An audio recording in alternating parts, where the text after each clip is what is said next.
You are looking at Julian's pronunciation guide, where we look at how to pronounce better some of the most mispronounced words in the world, like this other curious word. But how do you say what you're looking for today?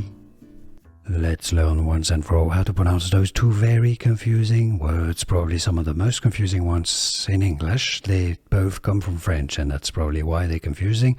If you want to learn more French vocabulary that is used in English, stay tuned. I've got many more videos for you at the end of this one. The top word is pronounced carrier, alright? Carrier, which is somebody who carries things, okay? Carrier. Now, the bottom word is pronounced courier, a company or an employee of a company that transports commercial packages. Courier. So that's your bottom word, C-O-U-R-I-E-R spelling. Courier. Alright, so you got the difference, right? Carrier, courier. In American English, the pronunciations are similar, only the last R's are pronounced more strongly. Carrier.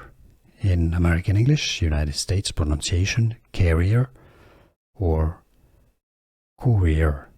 And now you know. Could you hear the difference? Was this any useful?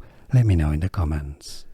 Here are more videos on how to pronounce more confusing words and names too many mispronounced. Like this video if you found it useful. I appreciate your support. I'll see you soon, and thanks for watching.